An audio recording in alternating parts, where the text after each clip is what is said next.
Сәлеметсіздер ме оқушылар? Қазақ тілі сабағын бастаймыз.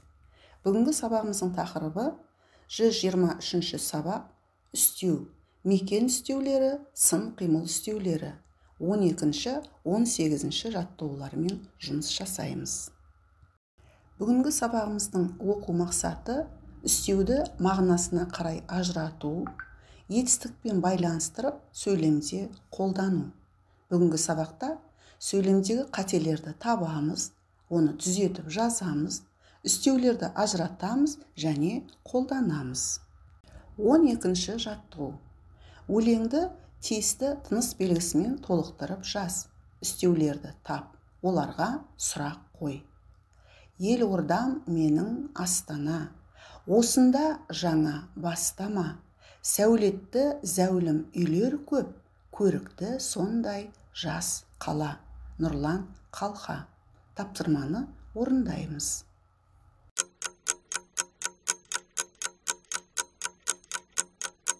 Жарайсыздар оқушылар, тапсырманы дұрыс орындады деп ойлаймын. Мекен үстеулері және олардың мағыналары, сұрақтары. Мекен үстеулердің қолданылатын орындары. Сәлеметсіңдер ме? Сәлем, қайдан келе жатырсың? Мәдина сабақты қайталаймыз деген, сосын келдім. Мен де сендерге келе жатырмын. Сәлем, мен кешіккен жоқпын ба? Ой, Мәдина, сен қандай жақсысың? Біз үй тапсырмасын орындамаған едік. Мен мекен үстеуді түсінбедім. Жарайды онда. Онда қазір бір-бірімізге айтып түсіндірейік. Қане кім жақсы түсінді? Бірінші кітапқа қараңдар. Міне, мекен үстеуі қимылдың, іс-әрекеттің болу орнын, бағытын білдіреді. Мысалы, ілгері, кейін, жоғары, төмен, алға, артта, әрі, бері, осында, сонда. Олар етістіктермен тіркеседі емес пе? Иә, етістіктермен тіркеседі.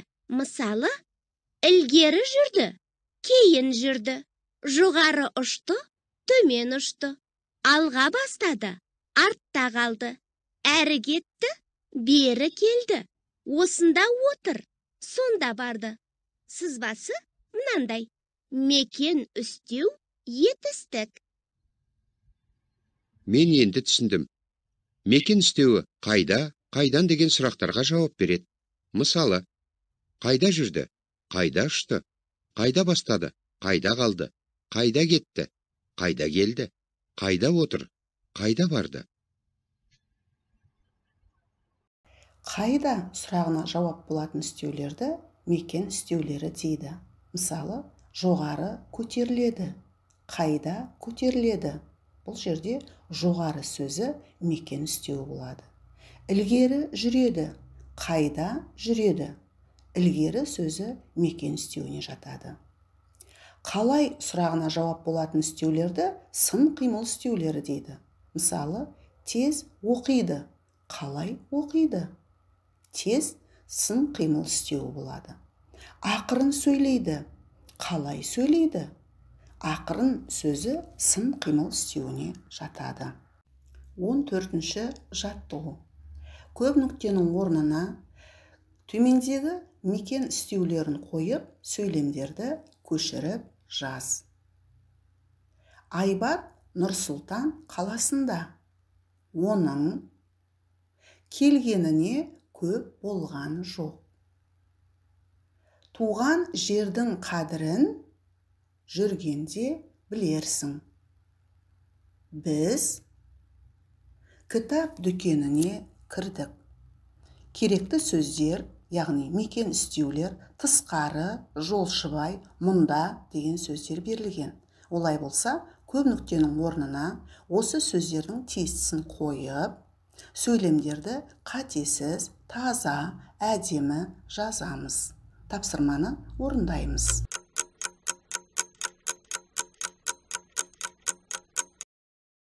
15-ші жаттығу. Сөйлемдердің қатесін түзеп жаз, үстеулерді тап. Ербол төрде қаннен ғаперсіз кітап оқып отыр. Оқушылар кезек тақпақ айтты. Арай ағылшынша жақсы біледі. Ендеше бұл сөйлемдерде қате бар. Сол қателерді түзетеміз, табамыз және үстеулерді табамыз. Астын ерек сызықпен сызамыз.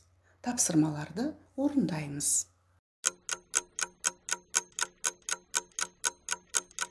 Жарайсыздар оқушылар. Сөйлемдердің қатесін түзетіп, үстеулерді дұрыс таптыңыздар. 16-шы жаттығу. Үстеулерді оқы. Осы үстеулерді білдіретін мағыналарына қарай топтап жаз.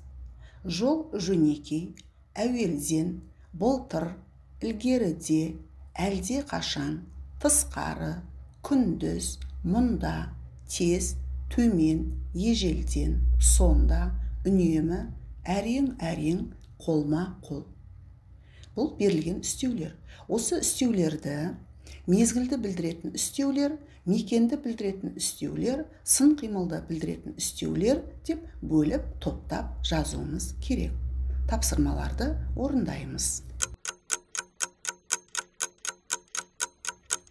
Орындаған жұмысымызды тексереміз.